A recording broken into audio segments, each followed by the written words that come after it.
We're here to look at our house here in Evanston that we renovated.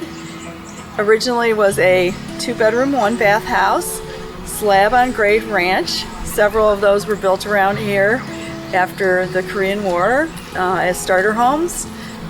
What we chose to do was to convert it to a 2-bedroom, 2-bath and to deal with other planning issues that the house has. And one of the big features that we felt was important through the house for fall prevention was to be able to have a no-step or zero threshold house. A patio space so that our residents, our future resident, can hang out, feel connected with the neighbors. This is a great neighborhood, so we wanted to make sure our future resident would have that opportunity to stay connected, to address one of the aging in place issues of social isolation.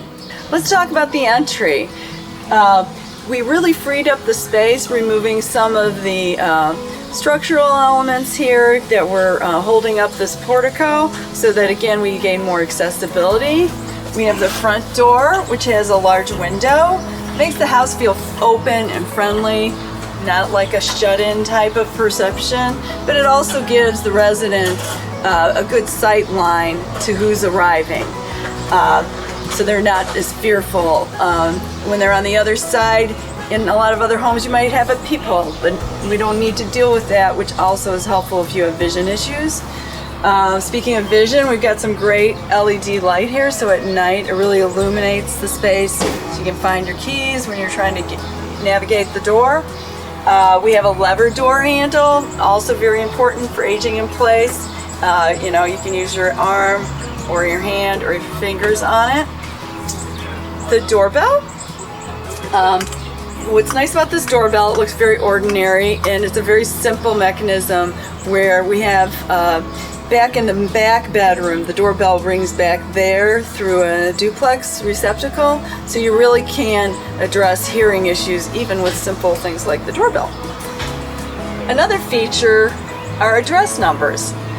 Oftentimes you'll be driving along and it's hard to find the address. And you want your friends to be able to find your home. Again, social isolation issue is being addressed with this. But you also want the emergency department to find you if something happens. So large numbers, and these are also backlit numbers.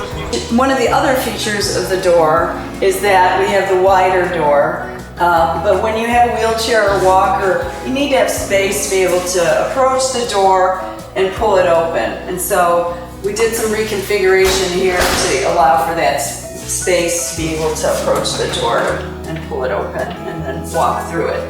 Then you can see our ADA threshold. Again, we do not need to meet ADA when you're in a residence, but this door has that option so that we're under a 1/2 inch of transition at the front.